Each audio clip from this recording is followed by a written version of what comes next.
just saying and spelling both of your first and last names for us, please. Michael Schuerman, Michaelscheuerman. Perfect. If you just want to look at us, And it's Amanda McGowan, AMANDAMCGOWAN. perfect. Amanda, I guess just my first question for you. Just kind of walk us through what happened while you were out here on the water. Well, we were going out looking for different kind of rocks and stuff and petrified wood, and we ended up hitting a big log that was all the way across the whole river that we couldn't get across. So our boat went sideways and we just started taking on water, and it was pretty much after that we just started looking around, and there was gators' eyes all over the place, and they started following us, and we tried to get on one kayak and to try to get to safety, but the gators started following us, and we kind of got really nervous, and we just called 911 and tried to get some help. Can you tell me a little bit? You said you started to take on water. Yeah, on the back of the boat. No, there was on the back of the boat. See, when we hit the log, we went sideways, and there's such a strong current that it kind of tipped us to the side, and at the back of the boat where my battery was, it just started taking on water a lot right there. So then we had to just pretty much get on this log and rest on this log until the boys got there on the kayaks, and we tried to get two on each kayak, and there was just too much weight, so we had to kind of go down river a little bit. They end up flipping their boat and going in the water, and they get higher ground, but me and her, we were just taking on water on the kayak, and then we end up, the lady on the phone with 911 says to get on the beach any place that we could and then stay there, and we did that, and we text the game warden. Thank God for them.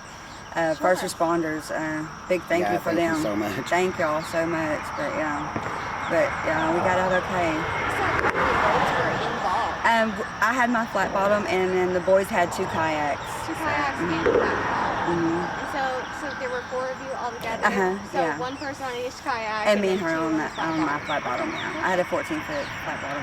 So guys were looking for rocks. Did you find any? Well, no, actually I did, but they were on my No, boat. we left them on the boat. And all of our gear, everything got underwater, everything. Yeah, we lost all all of the our poles, stuff, all the tackle, everything. all the life jackets, the everything. lights, everything. You talked about looking around in the water and seeing all those alligators. Yeah, there was all different kinds of sizes. About how many do you think? And then how did that make you feel looking around at those? Well, I was kind of shocked that there was no signs out that giving us warning that they were even in the water. But right when we came in on 14, we seen a baby one, and we knew. Well, I was like, oh no, there's going to be a mama somewhere. And sure enough, we found her right a little bit, like half a mile down the river, and we seen her.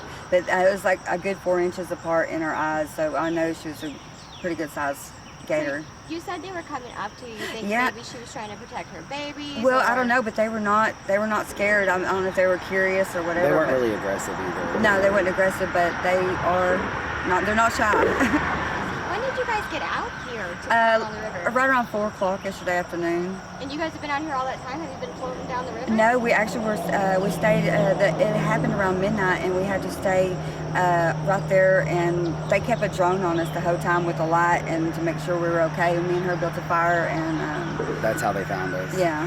Okay, so drone and the fire. Yeah, and he stayed in contact via text message, the game wardens did. What was it like being, like Survivor? I know, it was so scary. It was very scary. I was scared, wasn't scared. I guess it happened pretty quick too. Yes, it did. Explain that, just the rush of water, like you said, for it. Yeah, it was scary. It was very scary, and it was just, you see the water coming over, and you're thinking, all these alligators, where am I going to go? There's no place to go because the banks are so high. There's no place to get off, and then we're slick. The mud is so slick, it's like you cannot. We're covered in mud from head to toe, and it's very alarming and scary, Yeah, I see you guys still covered in mud. I know, and we're just, from head to toe, front to back. I guess for an experience like this, sadly there's tragedies that happen on the water all the time. Yeah, and it will happen quick. Yeah, if it wasn't for the Texas game warden, I'm afraid of what might have happened, but they were pretty quick getting to us, and So about how long after you called for help did you get out there? They had to actually wake them up, and I heard the dispatcher on the phone. She's like, "I'm sorry to wake you up, but we got rescue." And but they came out there, and the lady from dispatch, she gave us their phone number, their immediate phone number. So we stayed in contact with them that entire time, and it was probably about an hour and a half because we were where it was off. We should have taken a right. But they had it blocked off, and they haven't updated the map on Google, so we thought we were going to go that way. Well, we could never find it, and it started getting foggy, and we realized we done passed it, so we tried to turn around and go upstream. Impossible. It was not happening, and then that's when the big gator came over there and was like following us over there to the bank. It was Yeah, this man flew the drone over us, and he kept lighting the light up to like reassure us that they were on their way. That's nice. Yeah. And that must have been really reassuring. Yes, it was. Thank God she had a He's a lighter good on pilot. there. Yeah. So again, just for people maybe watching right now, just kind of explain just kind of where you guys got in the water, how you ended up here, and what happened. Well, we got in over at 14 on the boat ramp over there, and we're just going to float down river, and just the boys wanted to fish, and we were looking for rocks and petrified wood and stuff. That's kind of our hobby, but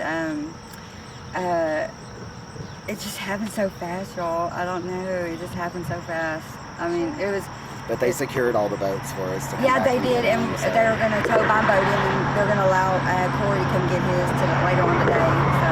Well, they always say, time and time again, always to stay calm, and I guess it's kind of hard when you got that many people. Yeah. And Put your phone in a plastic Ziploc bag Yes. before you go on the river. Yes. Thank God I did Yes, that. and brought us all of ours. So, stay calm. It was very hard because everybody has different emotions and reacts different, and some people freak out, and it's best just to not freak out. I was freaking. We were both freaking freaking out. They were was- pretty calm until John hit the water. Yeah, yeah. Again, I mean, thank God you guys are both okay. Yeah, Or all four of y'all are okay. I mean, this could have definitely turned for the Yeah, worse. unscathed. Yes. Just some minor scratches, but I'm fine. That we got after we got out of the water. Yeah. That's all we got. Thank y'all. All right. Thank y'all so much. Thank you. Over here.